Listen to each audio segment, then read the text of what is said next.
नमस्कार, नमो नमः। आज हम सब कक्षा 10 के संस्कृत सामान्यम दूरवा इस पुस्तक के पाठ 2 का अध्ययन करेंगे। पाठ 2 का नाम है न्यग्रोध वृक्षः। न्यग्रोध वृक्षः का आशय है बरगद का पेड़। तो बरगद का पेड़ इसका अर्थ है और बरगद के पेड़ के बारे में इस पाठ में समझाया गया है। न केवल बरगद के पेड़ में अपितु वृक्ष के बारे में इस पाठ में बताया गया है। हम देखेंगे क्या लिखा है। प्रकृति ही एव पर्यावरणम अस्ति। हमारे चारों ओर जो विद्यमान प्रकृति है वह प्रकृति ही पर्यावरण कहलाती है। तस्याह असंतुलनमेव पर्यावरणस्य विनाशकारणम। प्रकृति का असंतुलन ही पर्यावरण के विनाश का कारण है। अर्थात प्रकृति जब असंतुलित हो जाती है, मानव जब प्रकृति के साथ खिलवाड़ करने लगता है, तब पर्यावरण का विनाश, वह ही पर्यावरण के विनाश का कारण होता है। पर्यावरण शब्दः परि आवरणम् इत्यनयोः पदयोः सम्मेलनेन निष्पन्नः भवति। पर्यावरण शब्द में 2 शब्द हैं। परि उपसर्ग है, आंग उपसर्ग है और व्री वर्णे धातु है। परि आवरणम, या 2 शब्द हैं परिधन आवरणम, दोनों के बीच में यण स्वर संधि हो जाती है तो रूप बनता है पर्यावरणम। इत्यनयोः पदयोः सम्मेलनेन, अर्थात परि और आवरण, इन 2 शब्दों के सम्मेलन से पर्यावरण शब्द बनता है। अस्यार्थः अस्मान् परितः स्थितम् आवरणम् एव पर्यावरणम। क्या मतलब है परि और आवरण का? तो कह रहा है परि यानी चारों तरफ और आवरण यानी घेरा। चारों तरफ स्थित जो एक घेरा है उसे ही पर्यावरण कहते हैं। पर्यावरण क्षरणेन उत्पन्नाः याः समस्याः सन्ति तासु ओजोन परत इत्यस्य क्षरणम एका प्रमुखा समस्या। पर्यावरण के विनाश का कारण क्या है? पर्यावरण के विनाश से एक समस्या उत्पन्न हो गई है। पर्यावरण क्षरणेन, पर्यावरण के क्षरण से उत्पन्न जो समस्याएं हैं, तासु उनमें से ओजोन परत इत्यस्य क्षरणम एका प्रमुखा समस्या। ओजोन परत का क्षरण एक बहुत ही बड़ी समस्या है। इसका कारण क्या है? तो अस्याह प्रमुखम कारणम वनानां व्यापकरूपेण नाशः अपि अस्ति। इसका प्रमुख कारण क्या है? ओजोन परत का क्षरण क्यों हो रहा है? क्योंकि हमारे पर्यावरण के साथ खिलवाड़ हो रहा है, वनों को नष्ट किया जा रहा है। वनानां व्यापक रूपेण नाशः, वनों को नष्ट करके बड़े बड़े बिल्डिंग्स बनाई जा रही हैं। इसलिए कहीं ना कहीं उन वनों को नष्ट करने से पर्यावरण का क्षरण भी हो रहा है। संस्कृत साहित्ये तो प्राचीन कालादेव पर्यावरण संरक्षणं प्रति जागरूकता दृश्यते। पर्यावरण संरक्षणं प्रति जागरूकता दृश्यते। अत्र एतं विषयम् अवलम्ब्यैव एषा कथा प्रस्तुता अस्ति।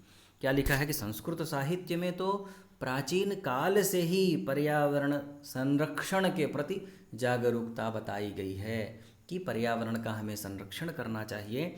माता भूमि पुत्रोहम पृथिव्याः, ऐसी सूक्तियाँ हमारे ग्रंथों में लिखी हुई हैं और उन्हीं से हम प्रेरित होकर के पर्यावरण का संरक्षण करते हैं। तो अत्र एतम विषयम अवलम्ब्यैव, यहाँ इस विषय को ही लेकर एक कथा प्रस्तुत की गई है। एक छोटी सी कथा है जो कि पर्यावरण के संरक्षण के विषय में बताई गई है। बहुत ही अच्छी कथा है, आप सब इसे सुने। क्या लिखा है? कस्मिंश्चित् ग्रामे एकः प्राचीनः विशालः च न्यग्रोध वृक्षः आसीत्। किसी गांव में एक पुराना और बड़ा बरगद का पेड़ था। सह पशु पक्षिभ्यः बहुविधेभ्यः जीवजन्तुभ्यः मनुष्येभ्यः अपि नित्यं बहुपकारकः आसीत्। वह जो बरगद का पेड़ था, सह यानी वह जो बरगद का पेड़ था, वह बरगद का पेड़ पशु पक्षियों के द्वारा बहुविधेभ्यः जीव जंतुभ्यः बहुत सारे जीव जंतुओं के द्वारा मनुष्येभ्यः अपि तथा मनुष्यों के द्वारा भी नित्यम बहुपकारकः आसीत, अर्थात उनका नित्य ही उपकारक था, अर्थात उनका वह उपकार करता था। किसका उपकार करता था? जीव जंतुओं का, बहुविध प्राणियों का, पशु पक्षियों का उपकार करता था, अर्थात उनके लिए लाभदायी था। पथिकाः तस्य वृक्षस्य छायायां पाथेयं भक्षयित्वा मार्गायासं परिहरन्ति स्म। जो पथिक थे अर्थात रास्ते में जाने वाले जो लोग थे, वहाँ से निकलने वाले जो लोग थे, वह उस वृक्ष की छाया में पाथेयं भक्षयित्वा अपना भोजन खा करके सरलता से मार्गायासं परिहरन्ति स्म, अर्थात उस रास्ते को पार कर जाते थे। पशवः छायार्थं वृक्षमिमं आश्रयन्ति स्म। जो पशु पक्षी वहाँ घास चरने के लिए आते थे, वह पशु पक्षी भी उस पेड़ के नीचे बैठ करके आश्रय लेते थे। पक्षिणः तस्य शाखासु नीडानि विरच्य वसन्ति स्म। जो पक्षी थे वह पक्षी भी उस वृक्ष की शाखाओं में घोंसले बना करके निवास करते थे। सर्पाश्च तत्रत्येषु वल्मीकेषु वासं कुर्वन्ति स्म। उस पेड़ के नीचे सर्प भी वल्मीक बना करके वास करते थे। एवं सह वृक्षः सर्वप्रियः सर्वहितकारी सर्वापेक्षितः च आसीत्। इस तरह से वह जो वृक्ष था सभी का प्रिय था, सर्वहितकारी था, सबके लिए उपयोगी था तथा सबके लिए अपेक्षित था। तस्य न्यग्रोधवृक्षस्य शाखायाम् एकः काकः बहुकालात् वसन्नासीत्। उस बरगद के पेड़ की शाखा में एक कौवा बहुत दिनों से निवास कर रहा था। कस्मिंश्चित् दिने सः वायसः किमपि स्मरन् इतस्ततः दृष्ट्वा एवमुच्चैः अरटत। एक दिन, किसी दिन वह कौवा कुछ याद करके इधर उधर देख करके एवमुच्चैः अरटत, इस प्रकार से जोर से बोलने लगा। क्या बोलता है? हे बंधवः श्रूयन्तां मे वचः। अरे बंधुवो, मेरी बात को सुनो। अहम अस्मिन् वृक्षे चिरात वसामी। मैं इस पेड़ में बहुत दिनों से वास कर रहा हूँ, रह रहा हूँ। अतः अस्योपरि ममैव अधिकारः। इसलिए इस वृक्ष के ऊपर मेरा ही अधिकार है। अयम मदीयः वृक्षः इति, यह मेरा वृक्ष है। काकस्य ध्वनिः क्रमेण अंतरिक्षम अस्पृशत। इस प्रकार से कौवे की जो आवाज़ थी वह आवाज़ चारों तरफ गूंज गई। काकस्य रटनं श्रुत्वा वृक्षस्य समीपे चरन्तः वृक्षाग्रे डयमानाः वृक्षस्य कोटरेषु निवसन्तः च सर्वे प्राणिनः पशवः पक्षिणः सर्पाश्च समायाताः। कौवे की उस बात को सुनकर वृक्ष के पास में चरते हुए, वृक्ष के ऊपर उड़ते हुए, वृक्ष के कोटर में, वृक्ष में जो कोटर होता है, वृक्ष में कोटर का आशय क्या है कि वृक्ष में कभी आप देखेंगे कि वृक्ष के बीच में लकड़ी फट जाती है और उसके अंदर एक जगह हो जाती है, उसे हम कोटर कहते हैं। तो वृक्ष के कोटर में निवास करने वाले सर्वे प्राणिनः, सभी प्राणी, पशु जो वहाँ आसपास पशु चर रहे थे वो पक्षी, जो उड़ रहे थे वो पक्षी, और जो सर्प उस पेड़ के अंदर वल्मीक बना करके रह रहे थे वो सभी सर्प वहाँ आ गए। तेषां मध्ये प्रथमं सर्पः फटाटोपं कुर्वन् न्यगदत। उन सब के बीच में सबसे पहले सर्प फटाटोपम कुर्वन्, अपने फन को फैला करके बोलता है। क्या कहता है? पितृपितामहानां कालादपि अहमत्रैव निवसामि। अतोयम वृक्षः मदीय एव। अरे मैं यहाँ अपने बाबा और अपने पितामह, पितृपितामह, हाँ, अपने बाबा और अपने पिताजी के समय से अहम अत्रैव निवसामि, मैं यहीं निवास कर रहा हूँ। अतोयम वृक्षः मदीय एव, इसलिए यह वृक्ष मेरा ही है इति। ततः शाखातः शाखान्तरं चंक्रम्य एकः कीटः प्रत्यवदत। उसके बाद एक शाखा से दूसरी शाखा में चंक्रम्य घूमते हुए एक छोटा सा कीड़ा बोलता है, कीटः प्रत्यवदत बोलता है, मदीयैः अर्भकैः सार्धम् अहं बहुवर्षेभ्यः अत्रैव उषितवान् अस्मि, अतोऽयं वृक्षः ममैव इति। वह कीट क्या बोलता है? मदीयैः अर्भकैः सार्धम, मैं अपने अर्भकैः अर्थात पुत्रों के द्वारा, मैं अपने पुत्रों के साथ, सार्धम साथ में बहुत वर्षों से यहाँ निवास कर रहा हूँ। अतोयम वृक्षः ममैव, इसलिए यह वृक्ष मेरा ही है। अनंतरम शुकः, इसके बाद तोता बोलता है, क्या कहता है? अस्य वृक्षस्य फलानि खादन् जन्मतः अहम अत्रैव वर्ते। इस वृक्ष के फलों को खा करके मैं जन्म से ही यही हूँ। नाहम इमं द्रुमं परित्यक्तुमिच्छामि, और मैं इस पेड़ को छोड़ नहीं सकता हूँ। मदीय एवायं न्यग्रोध वृक्षः इति उच्चैः अभणत, यह बरगद का पेड़ मेरा ही है, ऐसा जोर से बोलता है। ततश्च तत्रत्याः अपरिमिताः कृमयः कीटाश्च अयम तरुः अस्मदीय एव। इसके बाद वहाँ रहते हुए छोटे छोटे जो कृमि कीट, कीड़े मकोड़े थे, वह भी क्या कहते हैं? अयम तरुः अस्मदीय एव, यह जो बरगद का पेड़ है यह मेरा ही है। इत्युक्त्वा वृक्षस्योपरि स्वं स्वं अधिकारं घोषयन् विचित्रतरं कोलाहलम अकुर्वन। इस प्रकार से उस पेड़ के ऊपर अपना अपना अधिकार बताते हुए एक विचित्र कोलाहल, विचित्र अर्थात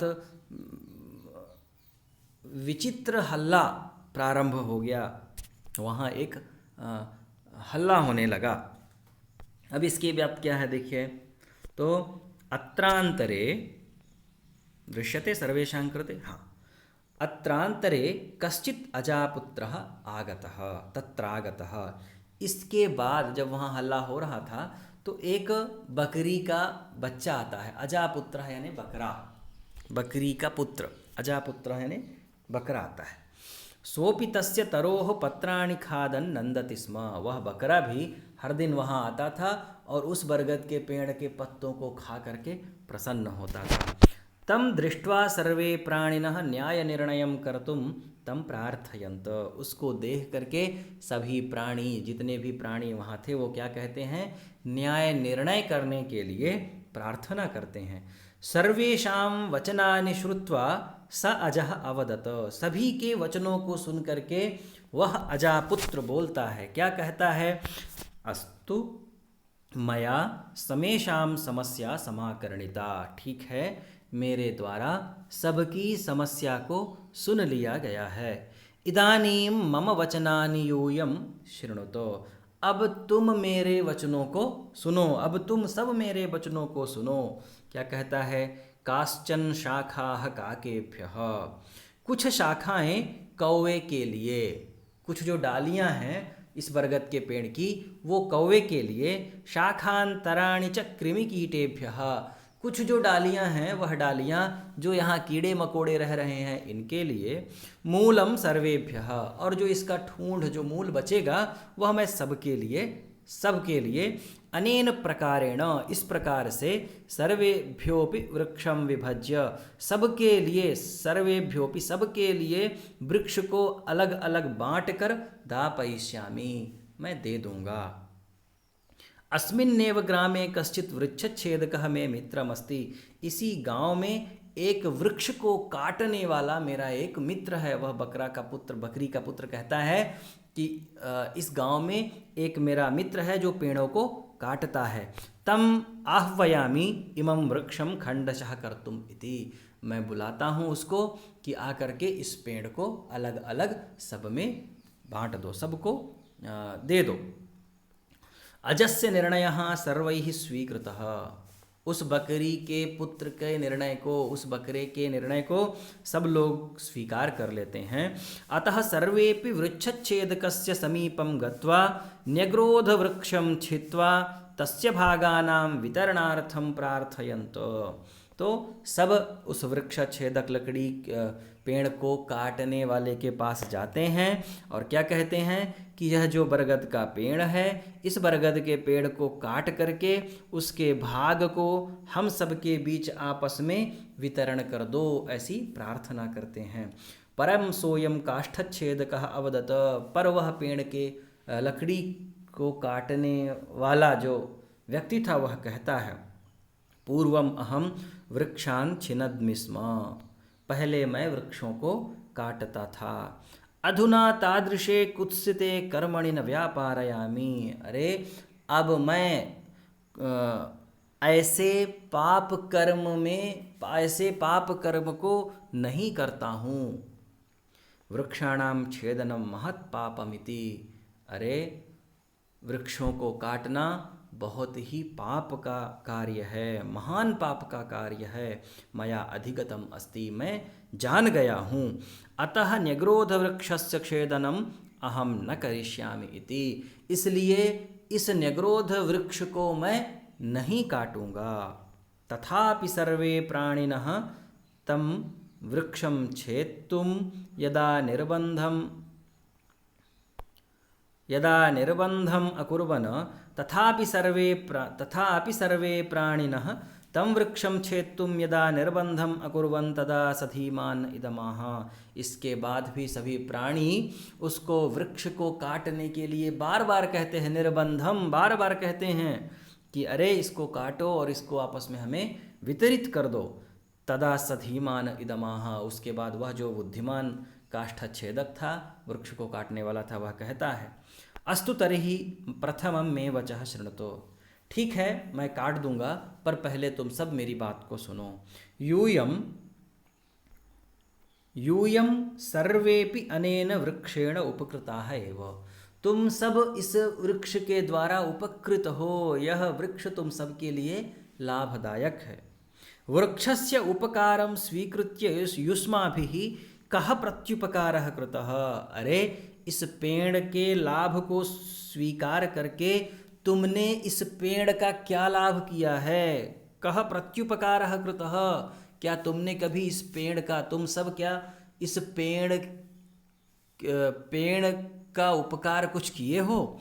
युष्माकं मध्ये कः वृक्षस्य जलसेचनम अकरोत, तुम सबके बीच में ये बताओ कि किसने इस वृक्ष का जल सिंचन किया है, इस वृक्ष को किसने सींचा है। कः तस्य रक्षणं विहितवान, इस वृक्ष की रक्षा किसने की है।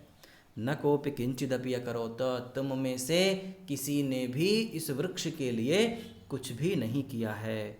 वरुण देवः वृष्टिं वर्षति, जो वरुण देव हैं, जल के देवता हैं, वह वर्षा करते हैं। सूर्य देवः प्रकाशम प्रयच्छति, जो सूर्य भगवान हैं वह प्रकाश देते हैं। भूमाता वृक्षस्य आधारभूता अस्ति, जो धरती माता है वह इस वृक्ष को आधार दी हुई हैं। वायुः अनिलम ददाति, जो वायुपुत्र हैं, वायु देव हैं, वह हवा देते हैं। ते सर्वे वृक्षं पालयन्ति पोषयन्ति रक्षन्ति च, वे सभी वृक्ष का पालन करते हैं, पोषण करते हैं और वृक्ष की रक्षा करते हैं।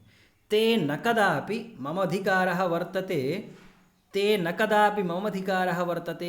इति अवदन्, वरुण देव आकर के तो कभी नहीं बोलते कि यह वृक्ष मेरा है। सूर्य देव आकर के तो कभी नहीं बोलते कि यह वृक्ष मेरा है। वायुदेव आकर के तो कभी नहीं बोलते कि यह वृक्ष मेरा है। इति अवदन् ते सर्वे परोपकारिणः, वे सभी परोपकारी हैं, दूसरे का उपकार करने वाले हैं, दूसरे के उपकार करने वाले हैं।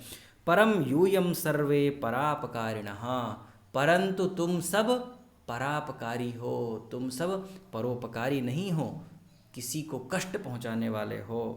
वृक्षस्य साहाय्यं स्वीकृत्य तमेव नाशयितुं कृतसंकल्पा यूयं स्वाश्रयमेव नाशयथ। अरे, वृक्ष की सहायता स्वीकार करते हुए, वृक्ष का लाभ स्वीकार करते हुए, तमेव नाशयितुम, उस वृक्ष को ही नष्ट करने के लिए कृत संकल्प हो, तुमने लक्ष्य स्वीकार कर लिया है कि इस पेड़ को हम काट देंगे, अलग अलग कर देंगे। यूयम स्वाश्रयमेव नाशयथ। अरे मूर्खों, यूयम तुम अपने आश्रय को ही नष्ट कर रहे हो, अपने घर का ही तुम नाश कर रहे हो। अस्मिन् वृक्षे छिन्ने सति यूयम कुत्र गमिष्यथ। अरे, इस वृक्ष के कट जाने पर तुम कहाँ जाओगे, तुम सब कहाँ जाओगे। सर्वमिदं श्रुत्वा पशुपक्षिणः आम सत्यम वयं स्वकर्तव्यं विस्मृत्य अधिकारार्थं कोलाहलं कुर्मः। सही है। सर्वमिदं श्रुत्वा पशुपक्षिणः आम, यह सब सुनकर के सभी पशु पक्षी कहते हैं आप सही कह रहे हैं, बिल्कुल सही कह रहे हैं। सत्य है। वयम स्वकर्तव्यम विस्मृत्य, हम सब अपने कर्तव्य को छोड़ करके अधिकारार्थम कोलाहलम कुर्मः, अधिकार के लिए हल्ला कर रहे हैं। हमारा कर्तव्य क्या है कि हम आपस में मिल करके सब लोग इस पेड़ में रहें, परंतु हम अपने अधिकार के लिए कि नहीं, यह पेड़ मेरा है, यहाँ केवल मैं ही रहूँगा, इस तरह से हल्ला कर रहे हैं। और यह समाज में भी दिखाई देता है कि हम अपने कर्तव्य को छोड़ करके, हम अपने कर्तव्य के बारे में नहीं सोचते हैं। विद्यार्थी का कर्तव्य है अध्ययन करना, अध्ययन के अलावा उसके अन्य कर्तव्य गौण हैं, अर्थात मुख्य कर्तव्य नहीं है, गौण कर्तव्य है। मुख्य कर्तव्य विद्यार्थी का है कि वह अध्ययन करे, शिक्षक का मुख्य कर्तव्य है कि वह अध्यापन करे। तो इस प्रकार से जो हमारे कर्तव्य हैं, हमें अपने कर्तव्यों का पालन करना चाहिए। अधिकार के लिए कोलाहल करने की आवश्यकता नहीं है। अगर आप अपने कर्तव्य का अच्छे से पालन करते हैं तो आपको अपना अधिकार अवश्य मिलेगा। वृक्षः प्रकृतिदत्तः वरः, जो वृक्ष है वह प्रकृति के द्वारा, इस पर्यावरण के द्वारा एक वरदान, एक दिया हुआ वरदान है। वरः अस्ति स न कस्यापि एकस्य संपत् भवितुमर्हति। अरे, वह वृक्ष किसी एक की संपत्ति नहीं हो सकता है। अस्माभिः सर्वैः मिलित्वा वृक्षस्य संरक्षणं संवर्धनं समारोपणं च कर्तव्यम्। हम सबको मिल करके इस वृक्ष का क्या करना चाहिए? संरक्षणम, इस वृक्ष की रक्षा करनी चाहिए। संवर्धनम, इस वृक्ष का वर्धन करना चाहिए। समारोपणम च, तथा ज़्यादा से ज़्यादा वृक्षों को लगाना चाहिए। न तो यहाँ पश्यन्तु, न तो विनाशः कार्यः, न कि वृक्षों का विनाश करना चाहिए, वृक्षों को नष्ट करना चाहिए। इति दृढ़ निश्चयम अकुर्वन, ऐसा सब लोग दृढ़ निश्चय कर लेते हैं। अस्माभिः मानवैः अपि वृक्ष संपत्वर्धनीया ननु, हम सब मनुष्यों को भी वृक्ष रूपी संपत्ति को बढ़ाना चाहिए, निश्चित ही बढ़ाना चाहिए। तो हम सभी विद्यार्थियों को भी अपने अपने घरों में एक एक वृक्ष, अपने जन्मोत्सव में आप सब लोग एक एक वृक्ष को अवश्य लगाइए, जिससे हमारा पर्यावरण स्वस्थ रहे, स्वच्छ रहे। इसलिए सब लोग वृक्ष को अवश्य लगाइए। यह जो न्यग्रोध वृक्षः पाठ है, यह पाठ पूर्ण हुआ।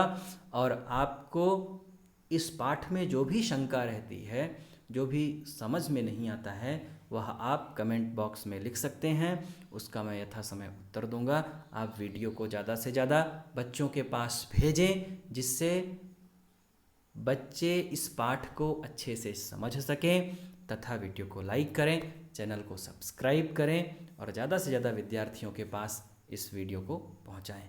धन्यवाद। नमस्कार। नमो नमः।